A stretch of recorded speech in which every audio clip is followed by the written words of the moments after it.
Pessoal, espero que esteja tudo bem com vocês. Hoje eu vou fazer alguns comentários a respeito da última pregação do Paulo Júnior. Ele tratou sobre a congregação cristã no Brasil. Eu assisti toda a pregação ali e gostaria de fazer alguns comentários, e surgiu essa ideia de falar sobre a congregação através de um debate que eu tive ali no Facebook. Deixa eu ler aqui primeiramente o print. Eu apaguei o nome aqui do colega, amigo meu, né, de Facebook, amigo de Facebook, tá? Eu paguei o nome dele porque sempre vai ter um engraçadinho que vai lá encher a paciência da pessoa, né? Isso já aconteceu outras vezes. Mas o importante é que é o conteúdo, tá? Hoje o pastor Paulo Júnior fez uma pregação de 2 horas contra a congregação cristã no Brasil. O pior foi ele usar o texto de Mateus 23 para tentar provar o dízimo no tempo da graça. Ele disse que a congregação cristã crê na transubstanciação. Que eu saiba, é só o catolicismo romano que crê na transubstanciação. Ele também disse que a congregação cristã não crê na união hipostática de Jesus, etc. Gente, quando vocês forem criticar algo, pare de inventar fake news, pois fica bizarro isso. Numa outra ocasião, Paulo Júnior pregou contra o arminianismo e inventou um monte de fake news mostrando que ele nunca leu nada de Armínio e nem sabe o que é arminianismo. Esse final não sei, não vou nem falar nada porque eu nem sei de que pregação seria essa. Eu respondi: a CCB crê na transubstanciação sim, os anglicanos também. Você precisa fazer outra faculdade de teologia, a primeira vez não deu certo. É claro que eu falei brincando porque, como é um colega de Facebook, né, a gente pode fazer esse tipo de brincadeira. Mas isso gerou, parece que um ódio de uma pessoa da CCB. Parece que ela é esposa de algum ancião, coisa do tipo, e ela começou a debater e tentar refutar, mas não conseguiu provar nada, né? Ficou simplesmente dizendo que eu estava mentindo, eu mostrando até vídeo de que realmente a CCB acreditava na transubstanciação. Ela não aceitava e isso gerou ali 24 respostas. Eu perdi minha paciência, nem conversei mais não. E acontece isso, um membro da CCB, mesmo que você mostre pra ele fatos, ele não consegue digerir aqueles fatos.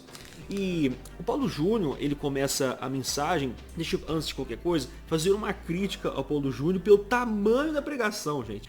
Eu amo apologética, esse canal de apologética. Eu sempre na igreja, quando eu tive a oportunidade de pregar em várias igrejas, todas elas eu usei apologética. Mas eu nunca fiz um estudo assim direcionado a uma seita específica. Eu sempre pregava algum texto bíblico e dentro daquele texto a gente conseguia colocar apologética, citar grupos de sectários, e assim ficava uma coisa mais interessante, né? Eu não falava especificamente sobre uma seita, mas sobre aquelas doutrinas sectárias de várias seitas, e sem contar que a falta assim de slide para você colocar a fonte em que está sendo lida, eu senti falta disso aí.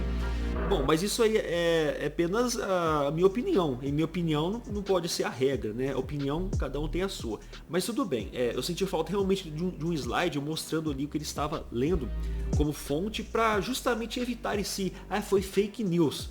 Se tivesse o texto ali sendo mostrado na hora, evitaria esse tipo de discussão. E coisas interessantes que Paulo Júnior falou é que realmente na pandemia abaixou muito o número de membros, pelo menos conhecidos meus, né? Um amigo meu que era da CCB roxo, ele já não é mais. E eu, mesmo ele estando na CCB, eu conversava muito com ele a respeito da CCB e muita informação ele me passava sobre a congregação cristã no Brasil, materiais, ele mostrava vídeos, e hoje não faz mais parte da CCB. Então realmente, na pandemia, muitos membros da CCB, por não ter reunião, eles iriam em outros canais, eles estavam indo em outros canais para poder assistir pregações, estudos bíblicos, e muitos desses deixou a congregação, tá? Foi na época da pandemia.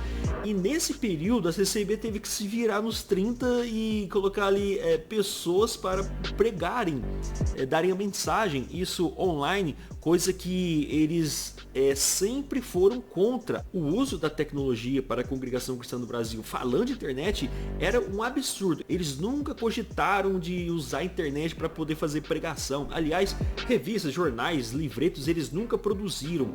Parece que eles não queriam produzir provas contra eles mesmos, né? Tinham medo de produzir provas contra eles. Parece algo nesse sentido. Aí chegou a pandemia e começou essas pregações, principalmente do ancião do Brás, o Marsola, foi o que mais ficou famoso. tanta borrachada teológica que ele falava, né? Então muitos canais começaram a pegar cortes, trechos do que ele falava e colocar no YouTube. Hoje nós temos muitas provas daquilo que a gente falava, que a gente não tinha prova. E os 12 pontos de doutrina da congregação, que nós vemos aqui no fim do inário, né? Esses 12 pontos de doutrina aqui, inclusive já fiz um vídeo, viu? Sobre teoria versus prática. Eu já falei isso em um vídeo. Isso aqui não é o suficiente, porque o termo que até que o Paulo Júnior ele vai usar, isso depois dos 40 minutos de introdução sobre a congregação cristã no Brasil, né? Paulo Júnior ele vai, depois do minuto 40, vai falar sobre a questão da ortodoxia versus ortodopraxia, que é basicamente teoria versus prática, né? Ortodoxia é aquilo que eles apresentam, né? E ortodopraxia seria aquilo que eles estão praticando. Então uma coisa é o que está escrito aqui, outra coisa é o que eles praticam. E eu já fiz um vídeo sobre isso faz uns 3 anos atrás, né? Tá aí no YouTube. Que os 12 pontos de doutrina não é real, não é aquilo que eles seguem à risca. Na verdade fica uma penumbra, né? Não fica tão muito claro para a gente entender o que eles acreditam. Fica muita coisa faltando, muitas perguntas, muitas dúvidas nós temos a respeito da congregação impresso para a gente poder ler. Porque uma pessoa vai falar alguma coisa sobre a congregação, o outro vai dizer, não, mas ele não é ninguém, ele é só um membro, ele pode falar o que ele quiser. Então a gente sente necessidade de livros, né? Livros, obras, realmente, por exemplo, isso aqui é um biografia oficial de Luís Francescon. Paulo Júnior começa, né, antes do minuto 40, ele dá aquela introdução, vai falar que o crescimento das seitas estão muito grande nos nossos dias, então os pastores têm necessidade de falar sobre essas seitas. Depois vai fazer uma introdução falando sobre os valdenses, né, que a congregação começa ali com aquela ideia valdense. Uma coisa que poderia ser acrescentada, tem nessa biografia aqui, por exemplo, vai falar sobre o Beretta, que era um amigo de Francescon e seria a pessoa que ensinou muitas coisas ao Luís Francescon. E Beretta também não era batizado nas águas, e quem batizou o Beretta nas águas foi um membro dos irmãos. A gente fala muito, né, sobre o movimento dos irmãos. Foi um membro dos irmãos que batizou o Beretta, e Francescon estava lá, né, presenciando tudo isso. E talvez uma das tradições da congregação cristã no Brasil vem realmente dos irmãos que o Luís Francescon puxou para dentro da congregação cristã do Brasil, porque ele tinha como referência, né, o movimento dos irmãos, como mulher usando véu, homem sentar separado de mulher. Isso é bem interessante, hein? Isso tem uma contribuição do movimento dos irmãos, mais da parte darbista, mas tem. Deixa eu mostrar aqui uma referência para vocês que eu peguei na Wikipédia. Algumas reuniões exclusivas sentam homens aceitos, homens que estão em comunhão, nas primeiras filas em direção à mesa que carrega os emblemas, com mulheres aceitas atrás dos homens e os homens e mulheres não aceitos para trás. Outras reuniões exclusivas acomodam homens e mulheres aceitos juntos, para que os cônjuges possam sentar-se juntos. Homens e mulheres não aceitos na parte de trás no assento dos instruídos ou assento do observador. Então, os irmãos, aqui é a parte mais darbista, tá? Os irmãos tinham o costume de sentar homens e mulheres separados, principalmente na mesa do Senhor, na época da ceia, tá? Então ficavam os homens na frente, mulheres atrás, e os não aceitos, não batizados, as pessoas que não fazem parte da membresia, sentavam lá no fundo. É só um detalhezinho que eu estou dizendo aqui, porque faz parte do início aí da congregação cristã no Brasil. E o Beretta, né, e vemos aqui nessa biografia aqui, Beretta foi batizado por um membro do movimento dos irmãos. Eu vou indicar para vocês, Itamar Coutinho, para mim hoje no Brasil é o cara que mais manja de congregação cristã no Brasil. Ele tem muitos livros, ó. Deixa eu mostrar alguns aqui, ó. Depois eu vou passar o contato para vocês, tá? Todo de pessoas importantes na biografia, né, de pessoas importantes na congregação cristã do Brasil. Essa aqui é a esposa de Luís Francescon, ó. Deixa eu voltar um pouquinho, tá? Isso aqui o Itamar Coutinho me deu de presente há alguns anos atrás, quando eu falava muito sobre a congregação. Itamar Coutinho, muito obrigado. Eu vou passar o contato dele, caso vocês queiram essas obras. São biografias, história, né, da Congregação Cristã no Brasil, documentado, gente. Ele tem muito documento, ele é um historiador, tem muito documento sobre a Congregação Cristã no Brasil. Se você quiser saber tudo sobre a congregação, você vai encontrar então as informações nestes livros. Bom, depois do minuto 40, que Paulo Júnior ele dá aquela introdução contando histórias sobre a Congregação Cristã no Brasil, ele vai falar sobre a ortodoxia e a ortopraxia, né?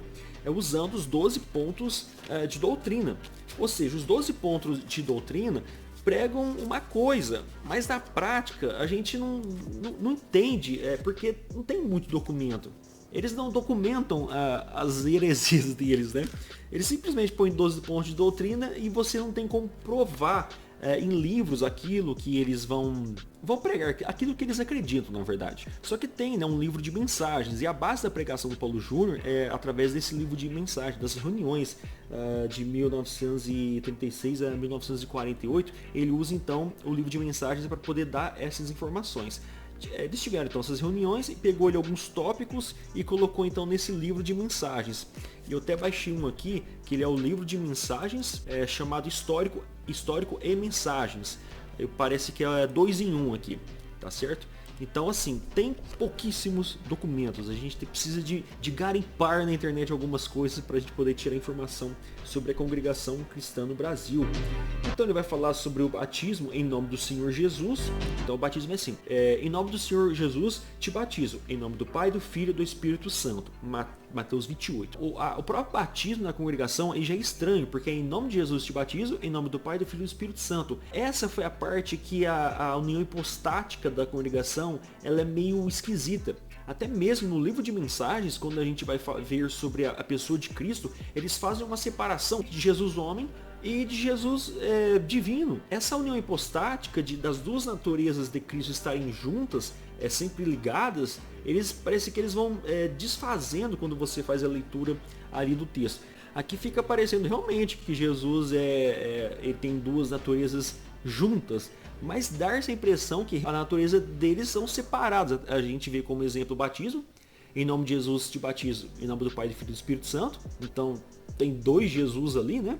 Divino e humano, e também através da mortalidade da alma. A mortalidade da alma. A Congregação Cristã do Brasil prega a mortalidade da alma, só que nós não temos documentos para poder mostrar isso. Nós vamos saber que a Congregação Cristã do Brasil prega a mortalidade da alma através de alguns hinos. Talvez vai ter ensinos na internet hoje deve ter. E tem um youtuber que chama Carlos Reiner, e na época que ele saiu da Congregação Cristã no Brasil, ele fez muitos vídeos mostrando a doutrina da congregação. E ele falou sobre a mortalidade da alma. Ele até elogiou muito Leandro Quadros, que é um erudito adventista que pregava sobre a mortalidade da alma.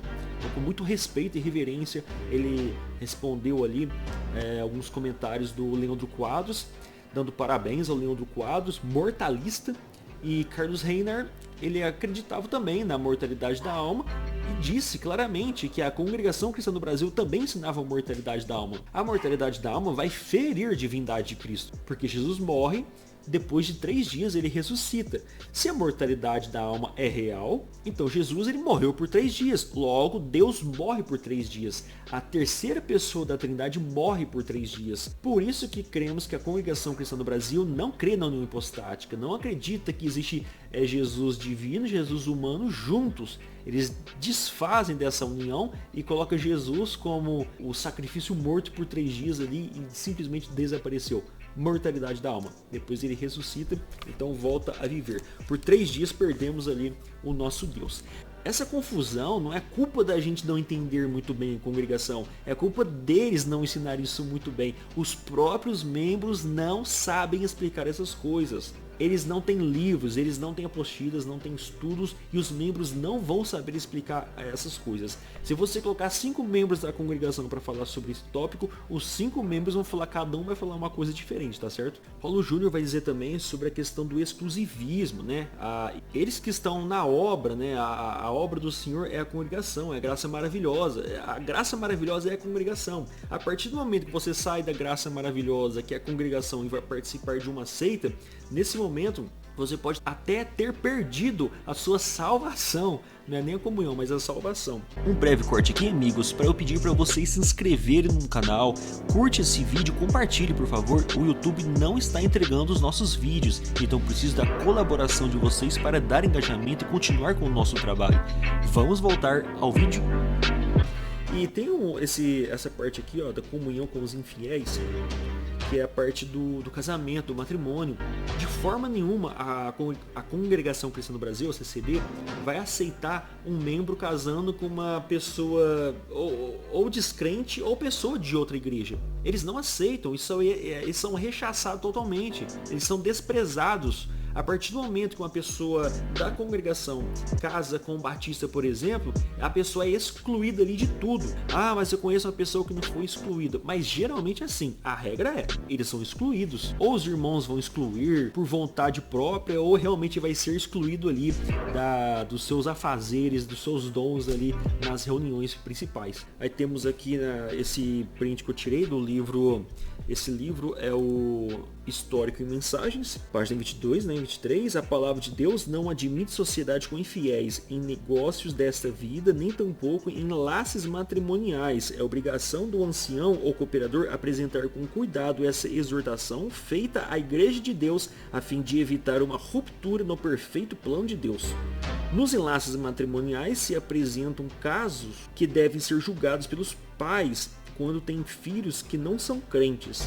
Não deve ser consentido por parte dos pais uma união quando os filhos negam a fé para desposarem infiéis. Neste caso, a responsabilidade permanece sobre o nubente. No demais, temos que nos cingir ao que o Senhor nos deu na Convenção do ano de 1936. E eu conheço pessoas da congregação que ficou na igreja, não conseguiu arrumar um parceiro, não conseguiu arrumar um noivo, e depois foi para outra igreja e arrumou uma pessoa lá. E hoje ele tenta levar o parceiro para a congregação, mas o parceiro não aceita ir para a congregação porque é uma seita. Olha o problemão, hein? Não arrumou uma pessoa daquela igreja, foi buscar em outra igreja, agora não consegue trazer para sua igreja e arrumou um tremendo problema na sua vida. Depois, a partir do tempo ali de 1h10, o Paulo Júnior vai dizer que a CCB é Graça Maravilhosa. Então, Graça Maravilhosa, a obra é a CCB. Bem parecido com a Igreja Cristã Maranata. Porque a obra, Igreja Cristã Maranata, é a Igreja Cristã Maranata. Não é Cristo, não é salvação, não é redenção. É a igreja. A Graça Maravilhosa é a congregação. O interessante, eu havia visto um vídeo do próprio Marsola, né? Ele tinha dito que a Graça Maravilhosa era a CCB. E pesquisando ali na internet, um ano depois, ele mesmo disse que a salvação é para todos, tal, e que eles estão numa igreja que eles acreditam ser a mais correta, mas a salvação está em outros lugares.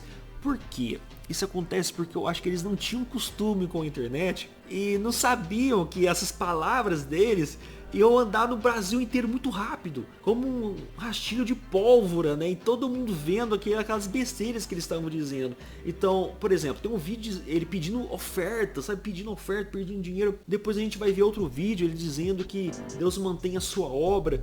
Então eles estão aprendendo a trabalhar com a internet, estão medindo bem melhor ali as suas palavras. Eu arrumei um vídeo aqui na internet, do canal Josafa Agra. Ele fala muito sobre a congregação, né? Então, um trabalho muito forte em cima da congregação. E não tem um vídeo assim original, peguei do canal dele, tá? Vou colocar o áudio aí pra vocês escutarem, ó. Cláudio Marsola, declarando isso em alto e bom som. Que Deus traz para nós, irmão, firme na nossa fé.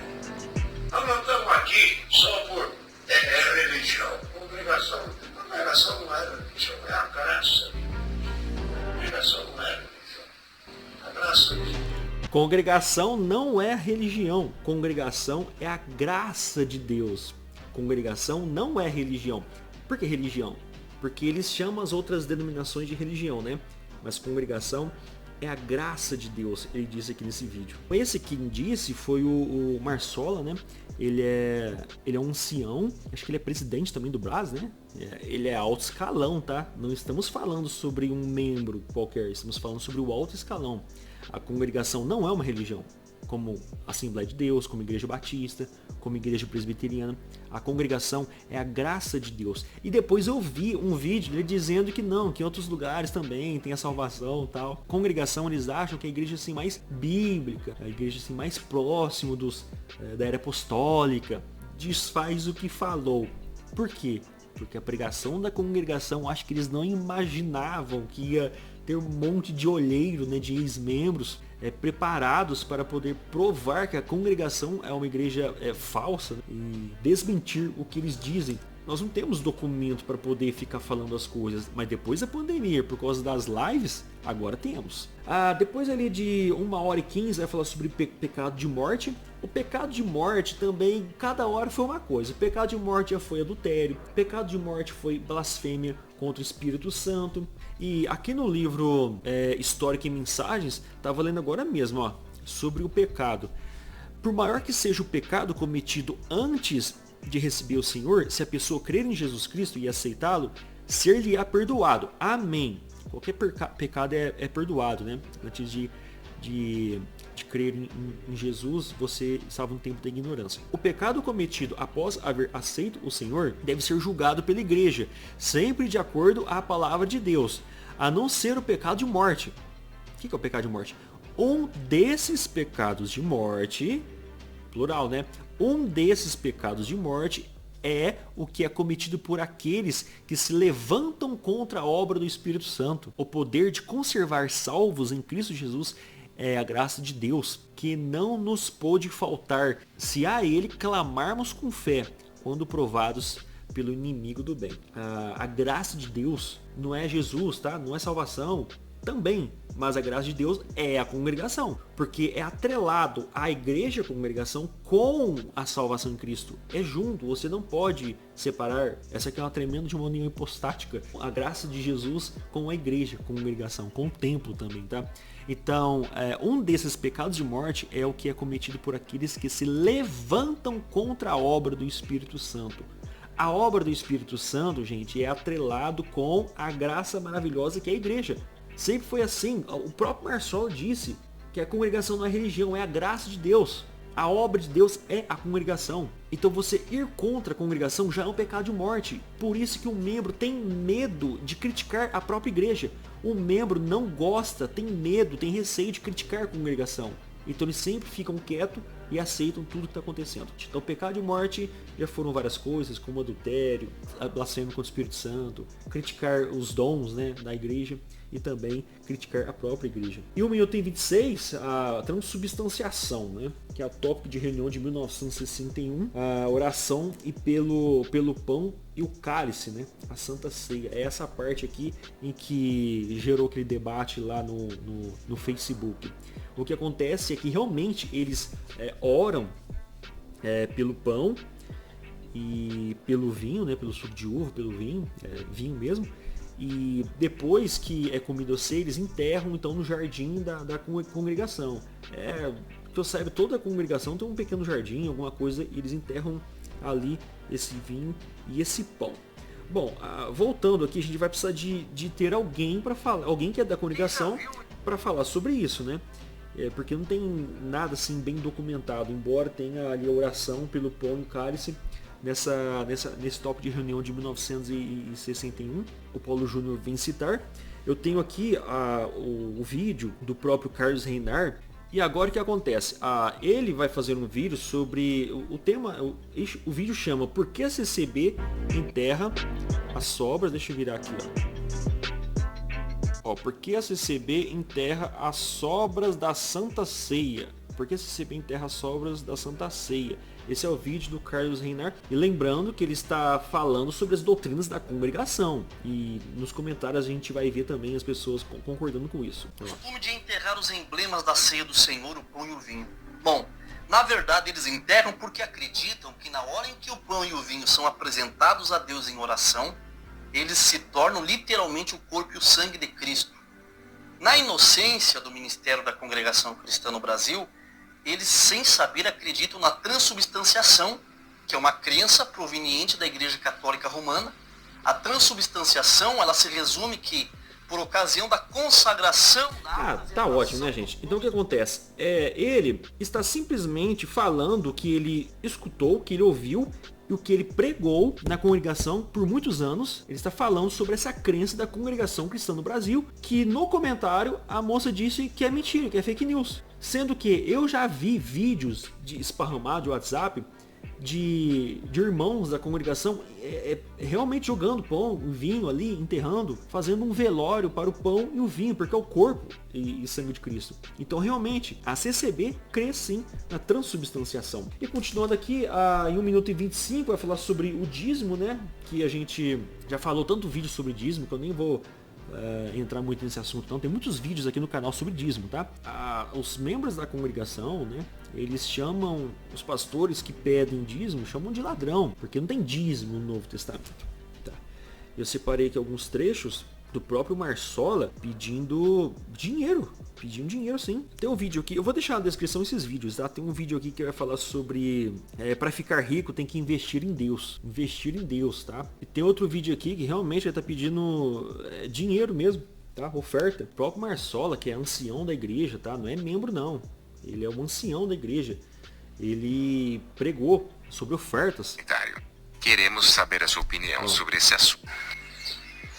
Também, como o senhor deu na oração, reforçamos também a lembrança da nossa Irmandade para contribuir nas coletas, avisando o povo, a querida Irmandade, que todos nós temos necessidade de comprar alguma coisa no mercado, nas casas onde vende alimento, e também encontramos um preço bastante alto. De outros dias atrás, vai menos alimento para nossa Irmandade se alimentar. Então, nesta fala aqui, encarecidamente, pedimos aos caros irmãos, aos que estão aqui, aos que estão longe, lembrar das coletas. É necessário. Ninguém é obrigado a contribuir, mas aquele que orar ao Senhor e o Senhor colocar no seu coração, não deixe de fazer a sua oferta. Está fazendo... E lembrando, pessoal, que... Por que eu estou mostrando isso? Porque os membros da congregação, eles criticam os pastores de outras igrejas porque eles só falam em dinheiro. Mas a congregação, eles chamam de oferta, né? Não é dízimo, é oferta. Aí tem oferta para piedade, oferta para compra de terrenos da igreja, para a igreja construir, então eles vão comprar o terreno, então tem uma oferta especial para isso. Tem oferta para fins de viagem, que aí é engraçado, né? Os anciões vão viajar para outro lugar, aí a igreja tem que ofertar para ele viajar. Tem oferta para conservação dos prédios, né? Que aí o membro oferta para conservar o prédio, mas tem muitos membros que ofertam produtos. Por exemplo, vai limpar o salão, eles compram lá entre eles mesmo, então às vezes nem vai ofertar, mas já compram, já levam, tá? Depois tem uma oferta de votos, então se você receber uma bênção, você vai ofertar por ter recebido então aquelas bênçãos, né? Oferta de votos. Então eles falam muito sobre dinheiro, sobre oferta, falam muito mesmo. Se for ofertar isso aqui tudo, dá mais que o dízimo. Muita irmandade, não atacando ninguém, mas muitos esquecem de contribuir. Bom, literalmente ele está pedindo dinheiro aqui, né? Para quem diz que não fala sobre dinheiro, agora começou a aparecer as provas, né? Estão falando sobre dinheiro sim. Ele vai falar para abastecer menos o carro, né? No minuto 3. Depois vai falar ele vai falar no minuto 3:50 de que não está faltando dinheiro, mas está raspando o tacho. Sabe quando está acabando comida que está raspando o tacho? Está acontecendo isso, está acabando o dinheiro da congregação. Para determinadas ofertas aí estão acabando. Em minuto 4:22, você anda mais, né? Economiza lá o combustível, anda mais de pé, que baixa o seu colesterol e você ajuda na igreja. Pessoal, eu acho que ele está certinho, tem que pedir mesmo, a igreja tem que manter em pé, tem que pedir mesmo a oferta. O problema é que eles dizem que não pedem dinheiro, não tem dízimo, não tem nada disso, não tem dinheiro na congregação, é tudo oferta voluntária. Né? Isso depois gera o problema lá do pastor assalariado. É um pouco mais fácil manter um trabalho desse porque não tem pastor assalariado, diácono, nem nada, né? Como não tem essa responsabilidade, carteira assinada, Então é mais fácil de você manter um salão em pé. Mas o problema é que não tem uma contrapartida, as pregações são horríveis, não tem estudo.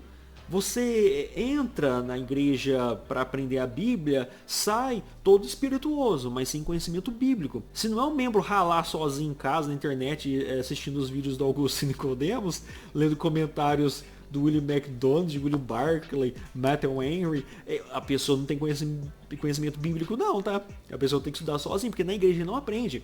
Uma igreja que tem um pastor assalariado já é diferente. O pastor é obrigado a aprender a Bíblia. O mínimo que ele tem que te dar é um conhecimento bíblico. Eu sou contra dízimo, sou sim. Eu acho que dá para um pastor se manter. O problema que a gente vai entrar num campo que é, por exemplo, de missões. Eu conheço um missionário que saiu de uma cidade com as malas, entrou no carro, foi morar em outra cidade, sem emprego, sem nada, vive evangelizando, cuidando de igrejinha pequena, pastoreando, e a pessoa dessa precisa de uma oferta. A pessoa ela vai recebendo oferta, tem mês que tem bastante, tem mês que não tem nada, e o camarada lá que é missionário fica largadão lá no Nordeste, lá sozinho, sem ajuda financeira. Aí a pessoa dessa tem que se virar, produzir alguma coisa, conteúdo para poder vender, para ajudar um pouco a ter como comer, né? Porque não tem dízimo, não tem salário, um missionário desse, tudo é oferta. Tem mês que tem mês que não tem. No mês que não tem, não come nada. E deixa eu encerrar por aqui. Eu tenho vários vídeos falando sobre dízimo. Se você quiser assistir, procure no canal aí nas playlists. Tem vários vídeos falando sobre dízimo.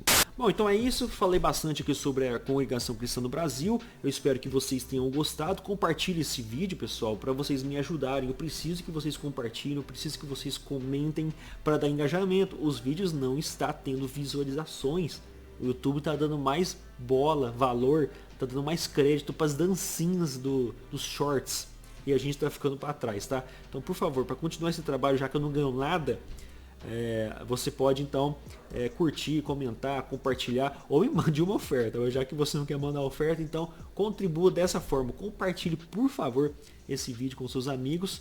Pode mandar sugestões de vídeos e nos vemos então nos próximos vídeos. Até mais!